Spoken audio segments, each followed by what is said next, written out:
The route of the Hiawatha is an old railroad line that has been converted into a bike trail.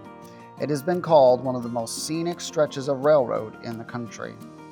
Out here on the Hiawatha Trail, the views are absolutely stunning. Just look at this view.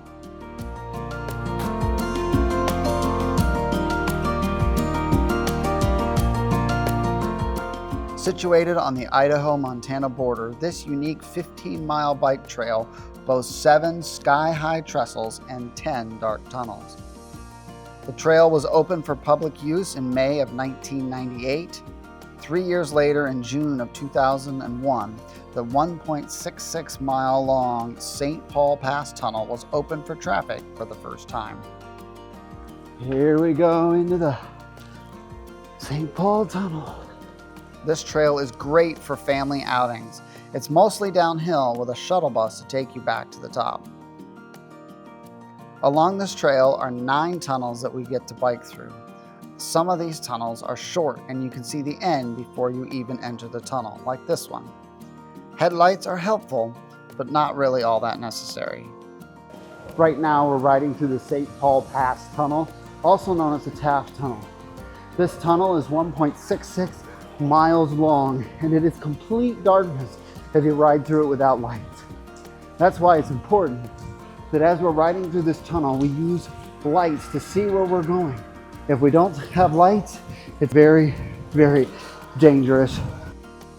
Our spiritual lives are like these tunnels. Sometimes we can see ahead pretty well, and other times it feels like we're in a long, dark tunnel with no lights. Our spiritual lives need guidance as well. Psalm 119 verse 105 says, "Thy word is a lamp unto my feet and a light unto my path." God's word is a light to our path. It's spiritual guidance. It's spiritual food. We are told in God's word that Jesus is the way, the truth, and the life. No one comes to the Father except through him. You know, each member of the Godhead wants to have a deep, meaningful relationship with you. And how do we get that deep, meaningful relationship? Well, we spend some time in God's Word.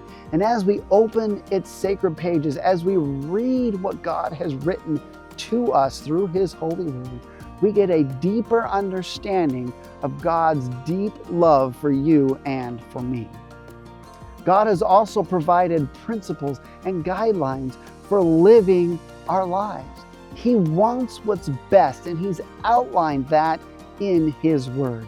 So as we read it, we need to put into practice those guidelines that God has outlined for us. And as we do, we will have truly abundant lives. So let's let God's Word light our lives so we aren't left in darkness.